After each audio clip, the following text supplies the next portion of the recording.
गुरुजनना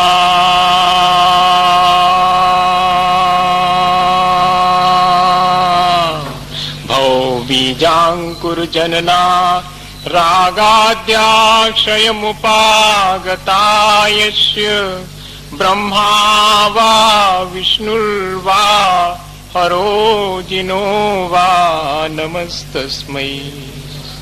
जो विद्यादिसागर सुधी जो विद्यादिसागर सुधी गुरु हैं हितैषी शुद्धात्म में निरत नित्य हितोपदेशी। वे पाप ग्रीष्म ऋतु में जल है सयाने पूजूं है सतत केवल ज्ञान पाने पूजूं है सतत केवल ज्ञान पाने। बोले भगवान महावीर स्वामी की, आचार्य कुंद कुंद स्वामी की, आचार्य गुरु विद्यासागर मुनि महाराज की।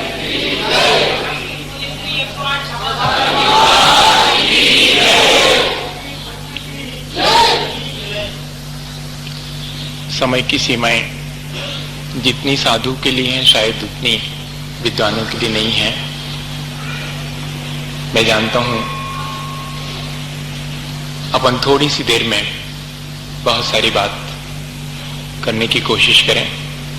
सबसे पहले हम ये समझ लें कि अगर आप ये मान के बैठे हो कि धर्म कोई अलग चीज है और विज्ञान कोई अलग चीज है, तो थोड़ी देर के लिए मेरी मानिएगा, इन दोनों को एक सिक्के के दो पहलू मान के बैठिएगा। जितना प्रयोगात्मक, जितना विश्लेषणात्मक और जितना तथ्यात्मक विज्ञान है, धर्म किसी भी मायने में उससे कम या ज्यादा नहीं है। ज्यादा फिर भी हो सकता है इस मायने में कि वो संवादात्मक, सिंथेटिक भी है, प्रैक्टिकेबल, एनालिटिकल, ये तो है ही। लेकिन जब कोई चीज बहुत अधिक विश्लेषणात्मक हो जाती है तब उसके साथ कोई संवाद नहीं जुड़ पाता है, सिंथेटिक नहीं हो पाती। सिंथेसिस भी बहुत जरूरी है। थेसिस, एंटीथेसिस के साथ सिंथेसिस भी बहुत जरूरी है। धर्म हमें एक बहुत अच्छा संवाद देता है, इसलिए वो कुछ मायनों में अलग है। ये मान के चलिएगा कि विज्ञान ने आज हमें जो दिया है वो हमें धर्म ने बहुत पहले दे दिया था। विज्ञान जहां तक पहुंचा है वो उसकी अपनी सीमाएं हैं, क्योंकि स्पेसियो टाइम भले ही आज खोजा जा रहा हो पर अभी विज्ञान देश काल की सीमाओं में है, जबकि धर्म देश काल की सीमाओं का अतिक्रमण करके शुरू होता है। धर्म असीम का विज्ञान है, विज्ञान सीमाओं का धर्म है। ये उसकी अप्रोच है। क्या करें, जिसकी जितनी अप्रोच है उतने ही वो अपने क्षेत्र में आगे बढ़ेगा। पर फिर भी कोशिश ये की गई है, विज्ञान को ये मत मानिए जो कि आज वर्तमान में दिखाई पड़ता है, एक मेटलिस्टिक हो जाना, एक भौतिकवादी हो जाना विज्ञान नहीं है। विज्ञान का अर्थ है एक बहुत सुव्यवस्थित और सुनिश्चित ज्ञान, with facts, with logic, cause and effect की थ्योरी से युक्त। और जैन दर्शन ठीक ऐसा ही है। कार्य कारण व्यवस्था, चाहे वो स्वामी कुंद कुंद आचार्य के समय सार की हो और चाहे कॉज एंड इफेक्ट थ्योरी आज के साइंस की हो, आप आग में हाथ डालेंगे तो मानिएगा, चाहे बूढ़े हो गए हों या कि जवान हो या कि आप बच्चे हों या कि आप अपने घर में हो या कि आप किसी के मेहमान हुए हो, आप आग में हाथ डालेंगे जलेगा। मेहमानी करने गए हो और नहीं जलाए आग, ऐसा संभव नहीं है। ये कॉज एंड इफेक्ट थ्योरी, कोई कारण होगा तो कोई कार्य हुआ है तो कोई ना कोई वजह होगी और वो बहुत शाश्वत होगी। हाइड्रोजन ऑक्सीजन मिला के आप इंडिया में बनाइए तो पानी बनेगा, फॉरेन में बनाइए तो बनेगा, छोटा बेटा बनाए चाहे आप बनाए कोई फर्क नहीं पड़ेगा। ठीक इसी तरह से जैन दर्शन के अंदर है। हमारे यहाँ तो वीतराग विज्ञान से शुरुआत होती है, हमारे यहाँ तो भेद विज्ञान से शुरुआत होती है, science of separation.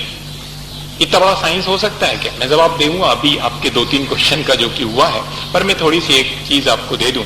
Science of separation, वहां से हमारा जैन दर्शन शुरू होता है। और भेद विज्ञान के थोड़े से अर्थ नहीं है, लोगों ने एक ही अर्थ समझ रखा है भेद विज्ञान का कि शरीर और आत्मा को अलग अलग मान करके चलना, इतना ही भेद विज्ञान हो गया। नहीं, साइंस ऑफ मिस्ट्री, भेद हमने जान लिया, आपका भेद हमने जान लिया। ये जो क्षणभंगुर दिखाई पड़ता है ना सब संसार, इसका भेद हमने जान लिया है कि इसके पीछे भी कोई शाश्वत काम करता है। ये धर्म की अप्रोच है। क्षणभंगुर के पीछे कोई शाश्वत काम कर रहा है, उसको जान लेना, यह है साइंस ऑफ मिस्ट्री। और इसके बाद इतना ही नहीं है, भेद, पेनिट्रेशन, हम उसको अतिक्रांत कर जाएं किसी चीज को। जब हम अशाश्वत को अतिक्रांत कर जाते हैं, अशाश्वत के पार हो जाते हैं, तब शाश्वत लोक में जाते हैं। जब हम सीमाओं का पार कर जाते हैं, जब हम पदार्थ की सीमा के पार हो जाते हैं, तब आत्मलोक में प्रवेश होता है। Science of separation, science of mystery, science of penetration, ये तीनों अर्थ भेद विज्ञान के हैं। छोटी मोटी चीज नहीं है, जिसको कि जैन दर्शन ने शुरुआत की थी, वीतराग विज्ञान, जहां से कि वो शुरू होता है। इस तरह इस संदर्भ में अगर हम विज्ञान और धर्म को लेंगे तो मानिएगा, जैसे ठीक विज्ञान की प्रयोगशाला बाहर है, हम डिसेक्ट करके दिखा सकते हैं कि ये सब ऐसा ऐसा है, ठीक इसी तरह से एक धार्मिक व्यक्ति की प्रयोगशाला उसका स्वयं का शरीर है, वो स्वयं एक साधक प्रयोगशाला है और प्रयोग उसके भीतर साधना के हैं। आप इस तरह देखेंगे कि विज्ञान और धर्म, अगर आप ये मान के आए हो कि दोनों के बीच कोई कंपेरेटिव स्टडी करेंगे तो दो हैं तब ना करिएगा। कोई कंपेरेटिव स्टडी होती तब है जबकि दो हों, मगर मुझे नहीं लगता है कि ये दो चीजें हैं। हम एक ही सिक्के के दो पहलुओं का अलग अलग ढंग से, अलग अलग परिप्रेक्ष्य में, जब हम पदार्थ की तरफ जाते हैं, जब हम जो इंद्रिय गम है उसकी कोशिश में जाते हैं, तब वो सारा विज्ञान खड़ा हो जाता है जो आज वर्तमान में दिखाई पड़ता है। क्योंकि उसकी ऊपरी अप्रोच ही है कि जितना इंद्रिय गम है वो उसको बता देगा, राई रत्ती उसके बारे में बता देगा। और धर्म जब इंद्रियातीत कोई चीज है जो असीम है, जो कि हमें दिखाई नहीं पड़ती है, नेकेड आई से नहीं देखा जा सकता, किसी माइक्रोस्कोप से नहीं देखा जाता, उसमें अप्रोच है, वो जो विज्ञान है वो है धर्म। Every science has a art and every art has a science. हर विज्ञान की एक कला होती है और हर कला का एक विज्ञान होता है। ठीक इसी तरह हर धर्म का एक विज्ञान होता है और हर विज्ञान का एक धर्म होता है। इन संदर्भों में अगर हम इस पूरे 2-3 दिनों में समझेंगे तो शायद चीज बहुत साफ हो जाएगी। अब कुछ क्वेश्चंस जो इस बीच में हुए हैं उनके बारे में बहुत थोड़ी सी चर्चा कर दें। वर्णी जी से एक बार पूछा गया था भरी सभा में कि बाबा जी जा बताओ कि भिंडी भक्ष्य है कि अभक्ष्य है। तो बाबा जी सीधा जवाब तो देते नहीं थे और कभी अपनी गलती छुपाते नहीं थे, उनकी सरलता थी। तो बाबा जी ने भरी सभा में कहा था, कहने भैया हमें तो भाव थे सो हम खाते, भिंडी भक्ष्य के अभक्ष्य सो कहने हमें भाव थे सो हम खाते। भाव थे मतलब रुचिकर लगती है, अच्छी लगती है, ऐसा जवाब था उनका। दो जवाब एक साथ दे दिए थे।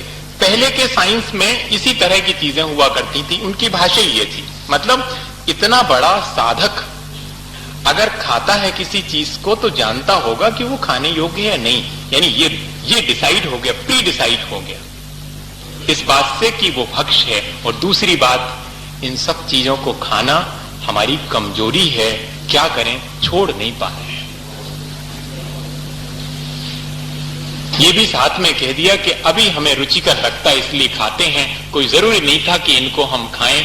थोड़ी सी चीजों में भी हम अपना जीवन निकाल सकते हैं, यापन कर सकते हैं। जैन धर्म में अगर कोई चीजें इस तरह बताई गई हैं, हमें रोका गया है, तो उसके पीछे यही हमारी अप्रोच रही कि बहुत सारी चीजें दुनिया में हैं, 10 लाख प्रकार की वनस्पतियां हैं जो कि सब हमारे खाने योग्य नहीं है, कुछ थोड़ी सी हैं, उसमें से भी अगर हम अपने जीवन चलाने के लिए कुछ 2-4 रख लें तब भी जीवन चलता है और उनका जीवन भी नष्ट नहीं होता है। अपन आज लगातार प्रकृति को नष्ट कर रहे हैं, तब प्रकृति भी हमें नष्ट कर रही है, हमारा नेचर भी नष्ट हो रहा है। हम अपनी प्रकृति से अलग हुए, हम अपने स्वभाव से हटे हैं, तो पूरी प्रकृति भी अपने स्वभाव से हट गई। तो इसको सेव करने के लिए जरूरी है कि वनस्पतियों के बारे में हम बहुत सजग रहें और सावधान होकर के इनका उपयोग करें। जहां तक पपीते की बात है, जहां तक गिलकी की बात है, जितनी भी बीजा वाली चीजें हैं, इनकी बात जहां तक है, मैं सोचता हूं कि बहुबीजी का अर्थ जैसा होना चाहिए वो हम समझ नहीं पाते। बहुबीजी का सिर्फ ये अर्थ नहीं होता है कि बहुत सारे बीज जिसमें हो उसको हम ना खाएं। ऐसी कोई भी चीज नहीं है जिसमें बीज ना हो। मिर्ची खाते हैं आप, कभी आपने क्वेश्चन नहीं किया कि बहुबीजी है? क्योंकि खाते हैं आप। टमाटर खाते हैं आप, कई बार क्वेश्चन कर लेते हैं कि बहुबीजी है, लाल रंग का भी है। नहीं, आलू बुखारा खा लेंगे, लेकिन टमाटर लाल रंग का है तो जरा गड़बड़ हो जाए। आलू बुखारा खा लेंगे, यानी मन पसंद। हम कुल मिला के ये है कि हमारे पास कोई साइंस नहीं है, हमें जो चीज अच्छी लगती है वो हम खा लेते हैं और उसके बारे में हमारे पास तर्क भी नहीं होता। पर ये मानिएगा कि बहुबीजी का सिर्फ इतना सा अर्थ नहीं है जिसमें कि बीज और बाकी वेस्ट तो बहुत ज्यादा हो लेकिन खाने योग्य पदार्थ बहुत कम हो, उसको मानिएगा बहुबीजी मेरे हिसाब से। और तब हम देखेंगे कि सीताफल खाने का बहुत शौक होता है, पर खाने से पहले सीताफल तौल लीजिएगा और खाने के बाद जितना वेस्ट बचे बीजा और छिलका वो तौल लीजिएगा, मालूम पड़ जाएगा कितना भीतर गया और आपने एक पूरा नष्ट कर दिया। तब आपको लगेगा कि हाँ, हमने कुछ जैन धर्म में जो लिखा है उसको समझा है ठीक ढंग से। फिर अपन और चर्चा करेंगे पपीते वगैरह के बारे में। इनको एकदम अभक्ष नहीं कहा जा सकता है, ये विचारणी जरूरी है कि ये अभक्ष है या नहीं है। जहां तक वनस्पति में मेल फीमेल की बात है तो ये बहुत बड़ी बात नहीं है मेल फीमेल की। हमारे आचार्यों ने स्पॉन्टेनियस जनरेशन, सम्मूर्छन जीव की उत्पत्ति मानी हुई है। ये सब सम्मूर्छन है, एक इंद्री से लेकर के 4 इंद्री तक सम्मूर्छन है। वक्ताओं ने ये कहा है कि मेल और फीमेल दोनों होते हैं। मानिएगा सम्मूर्छन जीव कभी भी मेल फीमेल जैसी कंडीशन में नहीं रहता, वो तो सिर्फ नपुंसक ही होता है, न्यूट्रल होता है। और न्यूट्रल का अर्थ क्या होता है? अगर थोड़ा सा गौर से देखेंगे, मेल मतलब जिसको कि फीमेल के प्रति अट्रैक्शन हो, फीमेल मतलब जिसको कि मेल के प्रति अट्रैक्शन हो, और न्यूट्रल जिसको कि मेल फीमेल दोनों के प्रति अट्रैक्शन, जिसमें दोनों चीजें हों। आज मैं वनस्पति विज्ञानियों से पूछूंगा कि उनके वनस्पति में मैक्सिमम ऐसा होगा जिसके अंदर मेल और फीमेल दोनों हैं, वो मेल और फीमेल आप मानिएगा। लेकिन जहां मेल और फीमेल दोनों चीजें हैं वहां वो न्यूट्रल है, ये मान के चलिएगा। जो भी उत्पत्ति होती है वो सब सम्मूर्छन होती है। इसके पीछे का साइंस हम पकड़ नहीं पाते हैं। जैन धर्म की आंख बहुत बड़ी है, हमारी आंख से अभी पूरा नहीं दिख पा रहा है, ये मान के चलिएगा। और स्पॉन्टेनियस जनरेशन तो ऐसी है कि जिसमें कहीं कोई कपलिंग की जरूरत नहीं होती, जिसको साइंस में पार्थेनोजेनेसिस बोलते हैं कि विदाउट कपलिंग, विरगस जो कन्या है उसके द्वारा भी पुत्र की उत्पत्ति हो जाए, वो क्या स्थिति होती होगी? जिसमें कपलिंग विदाउट कपलिंग होती, वो पार्थेनोजेनेसिस कहलाती है। ऐसी उत्पत्ति विज्ञान में बहुत स्वीकृत है, उसी को हमारे जैन दर्शन में सम्मूर्छन जीव माना है। जहां तक दही की बात है, दही खाने योग्य है। इस पर थोड़ा सा डिस्कशन करके और वक्ता रह गए हैं, वैसे उनके जिम्मे पूरा दही के बारे में राई रत्ती बताने का था, पर फिर भी शॉर्ट टाइम था। मैं थोड़ी सी बात कहूं कि फर्मेंटेशन, ईटेबल फर्मेंटेशन और नॉन ईटेबल फर्मेंटेशन, 2 तरह का फर्मेंटेशन होता है। खाने योग्य फर्मेंटेशन होता है, वो लैक्टोबैसिलस फर्मेंटेशन होता है, जैसा उन्होंने बताया। लैक्टिक एसिड बन जाता है, पायरुवेट एसिड कन्वर्ट होकर के जब लैक्टोबैसिलाई, स्ट्रेप्टोकोकाई वगैरह उसके साथ माइक्रोब्स रिएक्ट करते हैं, तब वो कैशीन, उसकी जो प्रोटीन है वो प्रेसिपिटेट हो जाती, थक्का बन जाती, वही कहलाता है दही। ये fermentation is nothing but a chemical process proceed by the microbes.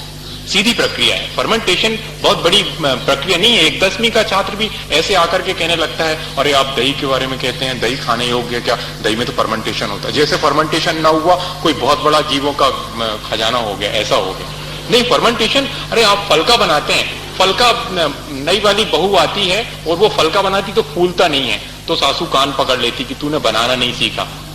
क्यों? आधे घंटे रख, ढक करके आटे को उसन करके रख दे, आधे घंटे, रवा फूल जाएगा। रवा बाबा नहीं फूलता, वो फर्मेंटेशन होता उसमें। वो रवा फूलना तो ठीक है, वो फर्मेंट हो गया। वो फर्मेंट होने के बाद एक ऑप्टिमम टेम्परेचर होता है, उस ऑप्टिमम टेम्परेचर पर सैलिनिटी मिलती है, नमक मिलाकर के हमने रख दिया है, वो फर्मेंट होती कोई भी चीज। माइक्रोब्स कंटामिनेट करके उसको फर्मेंट करते हैं। ऐसा फर्मेंटेशन तो हम हमेशा यूज करते हैं। ये बात जुदी है कि फर्मेंटेशन के बाद जब प्यूट्रिफिकेशन होना शुरू हो जाता, जब वो चीज सड़ना शुरू हो जाती, उसके पहले पहले हम उसको अपने खाने पीने में लेकर के फिर खत्म कर देते हैं। और दही से दही जमाने की प्रक्रिया ठीक नहीं है, क्योंकि दही में 3 तरह के बैक्टीरिया होते हैं, जिसमें कि एक बेबी बैक्टीरिया होते हैं, फिर वो यंग हो जाते हैं, फिर वो ओल्ड होते हैं। ओल्ड बैक्टीरिया मरने से पहले अपने शीट्स छोड़ करके जाता है और अल्कोहल बनाना शुरू कर देता है। अल्कोहलिक फर्मेंटेशन जो होता है, जो लैक्टोबैसिलस फर्मेंटेशन है, वो उन्हें बताना चाहिए था, उन्होंने बाद में मैं चाहूंगा कि वो बताएं इसको डिटेल में, क्योंकि ये सारी चीजें बहुत आवश्यक हैं। इनके बारे में एक वैज्ञानिक ही बताए। मैं साधु हूं और साधु क्या बता सकता है, साधु तो सिर्फ अपना अध्यात्म बता सकता है, लेकिन जानिएगा कि आत्मा को अपने बहुत निकट से जानने के विज्ञान का नाम अध्यात्म है, तो इस बाह्य जगत को बहुत निकट से जानने का नाम आज का आधुनिक विज्ञान है। इस बाह्य जगत को हम जितना राई रत्ती जान लेंगे, उस हेय पदार्थ को भी जानना जितना आवश्यक है, जितना कि उपादेय को जानना आवश्यक है। बिन जानन ते दोष गुणन को कैसे तजिए गहिए, ये अध्यात्म है। क्या ग्रहण करने योग्य है? इदम कर्तव्यम इदम न कर्तव्यम, ये करने योग्य है, ये करने योग्य नहीं है। ये जैन दर्शन यहां से शुरू होता है और हम इसी की प्रक्रिया में, और मैं इसलिए इस चीज को अच्छा मान रहा हूं। और सबसे पहले तो जिन लोगों ने ऑर्गेनाइज किया है और जिन लोगों ने ये मेहनत की है, उनको ये सब बताने से पहले, और जब कोई चीज अच्छी लगती है तो मैं अच्छी कहने से चूकता नहीं हूं, बुरी लगती तो बुरी कह देता हूं। अच्छी लग रही है बस इतना जरूर कहूंगा। जिन लोगों ने भी ये सब किया है उनके लिए इतना कहूंगा कि मुझे बहुत अच्छा लग रहा है। क्यों अच्छा लग रहा है? मुझे गौरव है इस बात के कि हमारे जैन धर्म में बहुत सारी चीजें विज्ञान सम्मत हैं। आप भी गौरवान्वित हो, और अगर हम अपने धर्म पर गौरवान्वित होते हैं तो मानिए हमारा सम्यक दर्शन दृढ़ होता है। नहीं हो तो होने की गुंजाइश होती है, और हो गया हो तो बहुत मजबूत हो जाता है। ये सम्यक दर्शन की भूमिका है। इसको ऐसे ही मत उड़ा दीजिएगा कि दो चार बातें लोगों ने कही थी और कहां की साइंस की बातें। ये नहीं, ये पूरा जैन साइंस जो है, अकेला जैन नहीं, एक व्यापक रूप से मैंने तो जैन लगा दिया है। वो सब जो इंद्रिय और मन को जीतने वाले वो सब जैन हैं। कोई ऐसा नहीं हमारे यहाँ पर कि ये वैष्णव जन तो तेने कहिए जे पीर पराई जाने रे। क्या कहा है? वैष्णव जन तो तेने कहिए जे पीर पराई। जहां दूसरे की पीर हम अपनी मान करके चलते हैं, तभी तो हम इतना डेवलप करते हैं साइंस को कि कहां हम सावधानी रखें, किन किन चीजों के बिना भी हमारा जीवन चल सकता है, किसको हम सेव करें, कौन हमारे द्वारा सेव हो सकता है। ये सारी चीजें यहाँ समझने की हैं। कल्प वृक्ष की बात भी बीच में आई थी, कल्प वृक्ष के बाद में भी बात करनी है। और सांस से भी हमारे द्वारा जीवन नष्ट होता है, इसीलिए तो कोई साधक धीरे धीरे साधना की ऊंचाइयां छूते छूते और सारी चीजों को छोड़कर उस हिंसा से बचते बचते और एक स्थिति में पहुंचता है कि बातचीत भी बंद कर देता है और सांस भी प्राणायाम के द्वारा इतनी साध लेता है कि कम से कम सांसों में, क्योंकि जीव राशि अनंत अनंत भरी हुई है, जिसको माइक्रोब्स कहते हैं, जिसको कि हम आज आपके बैक्टीरिया और वायरस कहते हैं, वो सब निगोदिया जीव ही हैं, यूनिसेल्युलर होते हैं, एक इंद्रिय जीव हैं, एक कोशिका वाले ये सब चीज हैं, स्थावर ही हैं, ये मान के चलिए। तो सांस से भी हमारे जीवन नष्ट होता है, पर हम जितना कर सकते हैं मिनिमाइजेशन ऑफ द वायलेंस, हम कितना अहिंसा को कम कर सकते हैं, ये हमारी अप्रोच है। हम एकदम अहिंसक तो भगवान ही है, उसके बिना तो कोई अहिंसक है नहीं। वास्तव में अहिंसक कोई है तो भगवान, जिनके द्वारा दूसरे का सिवाय कल्याण के अहित संभव ही नहीं है। हम भी कोशिश करते हैं कि हमारे द्वारा किसी का अहित ना हो, इस वजह से ये सब चीजें हमने यहाँ पर रखी हैं। दही में मैंने कहा कि 3 तरह के बैक्टीरिया होते हैं। बेबी बैक्टीरिया जब वो होते हैं तो वो प्रोसेस को शुरू करते हैं। यंग बैक्टीरिया एसिड बनाना शुरू कर देते हैं और ओल्ड बैक्टीरिया अल्कोहल बनाना शुरू करते हैं। तो जब तक हम ओल्ड बैक्टीरिया नहीं बनते हैं तब तक दही को यूज कर लेते हैं, और अगर हम दही से दही जमाते हैं तो उसमें ओल्ड बैक्टीरिया ऑलरेडी रहेंगे। इसलिए दही से दही जमाने की प्रक्रिया हमारे यहाँ नहीं है। हमारे यहाँ सिक्के से, या कि चांदी का सिक्का हो, या कि स्टोन, या कि वो बोलते हैं संगमरमर का पत्थर हो, या कि नारियल के ऊपर का छिलका, या कि ज्यादा हो आपको पौष्टिक दही बनाना है तो आप बादाम के ऊपर का छिलका ले लीजिए या पूरी बादाम ले लीजिएगा। लेकिन ये चारों चीजें, ये हो गया संयंत्र इसको बनाने का। इनको पहले दही में डालना पड़ेगा और दही में डाल करके इसको बाहर निकाल लीजिए और उसको वॉश आउट कर लीजिए। Bacteria can not be kill after the grilling, boiling, crushing. Bacteria मरता नहीं है, वो उसका शीट बना लेता है और अपने भीतर बंद रह जाता है। जब उसको न्यूट्रिशन मिलता है तोड़ देता है और बाइनरी फिशन के द्वारा वो मल्टीपल करके और आगे बढ़ जाता है। सीधी सी प्रक्रिया। तो इतना हो जाने के बाद हम उसको वॉश आउट भी कर लें, साफ कर लें, धो पोंछ करके रख लें, वो एपरेटस हो गया दही जमाने का। अब आप उसको दूध में डाल दें और फर्मेंटेशन होना शुरू हो जाएगा। एक निश्चित तापमान पर ही होता है, ये जमाने वाले लोग जानते हैं। जमाने वाले लोग कह रहा हूं,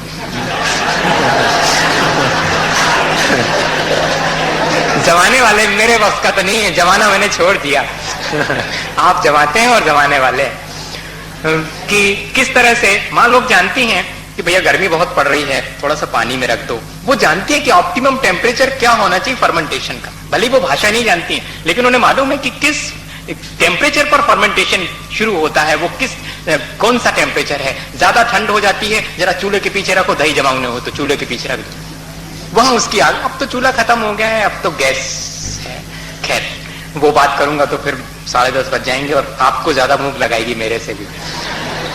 पर बहुत बढ़िया सी चीजें हैं कि हमने कितना साइंस अपना समृद्ध कर रखा था और हम उन सब चीजों को आज राई रत्ती जान रहे हैं, तो हमें गौरव भी होना चाहिए। हम दही की उस प्रक्रिया को जमाएं, 24 घंटे में उसको समाप्त कर लें।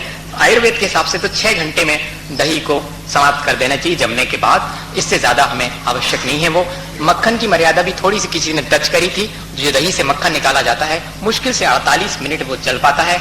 नवनीत हमारे यहाँ 48 मिनट के बाद खाने योग्य नहीं है। नवनीत के साथ में अगर आपने शर्करा मिला दी है तो उसी क्षण अभक्ष हो जाता है। क्यों हो जाता है? दही के साथ आपने शर्करा मिला दी, फिर भी 48 मिनट चल जाएगी, लेकिन मक्खन के साथ अगर आपने शर्करा मिला दी है, जाइमेज होते हैं आपके लैक्टोज और फ्रक्टोज में कन्वर्ट करके और एल्कोहलिक फर्मेंटेशन शुरू हो जाता है। इसमें क्या होता है शराब वगैरह बनाने में? एल्कोहलिक फर्मेंटेशन, जितना भी अंगूर है इसमें कार्बोहाइड्रेट्स होते हैं और ये सब कन्वर्ट करते हैं सुक्रोज फ्रक्टोज में। आप सीधा सीधा कार्बोहाइड्रेट मिला रहे हैं, शक्कर मिला रहे हैं, तो फर्मेंटेशन तो एकदम हैवी शुरू हो जाएगा, अल्कोहल बनना पहले नंबर शुरू हो जाएगा। तो ये अभक्ष हो गया। दही में आपने मिलाया तो अल्कोहल बनेगा और अगर आपने मक्खन मिलाया तो अल्कोहल बनेगा। उनकी एक लिमिट रखी गई कि कब तक उनमें बनता नहीं है। दही के साथ तो 48 मिनट के बाद बनेगा, लेकिन मक्खन के साथ मिलाते ही शुरू हो जाएगा, इसलिए मक्खन हमारे यहाँ वर्ज है। और दही भी जो है शक्कर के साथ, जो लोग लस्सी पीने के शौकीन हैं वो जरा सा सावधान रहे गर्मियों में, क्योंकि जरूरी है उनके लिए सावधान होना। ये सारी चीजें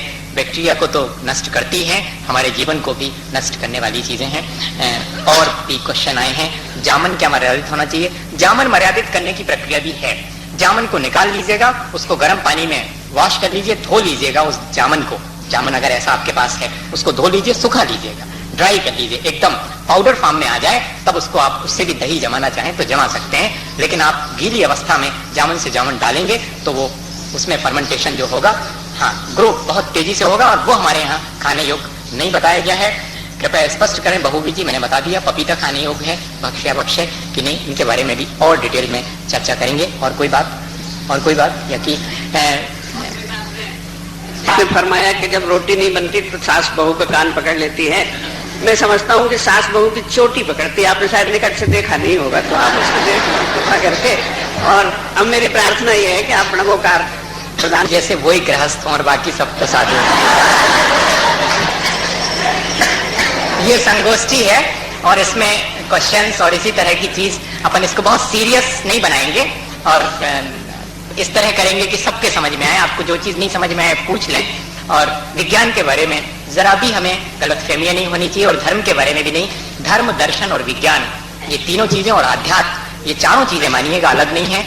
अपने, फिर से रिपीट करूं, अपने को बहुत निकट से जानने की प्रक्रिया अध्यात्म है, उसी का नाम धर्म है। और जब कोई अपने को बहुत निकट से जान लेता है, वर्णी जी की भाषा में फिर से एक छोटी सी चीज कहूं कि भैया जब भी कोई पूछता था उनसे ज्ञान की बात, तो वो कहते थे भैया जान देखो तो 3 लोग डरो है, तो जब चाहे जब जानत रहियो, मनो अबे कर देखो 3 ही बातें हैं, राग देश मोह छोड़ सको तो छोड़ दो। राग देश मोह जिसने छोड़ दिया, अपने को जानना शुरू कर दिया, वो सबको जान लेगा।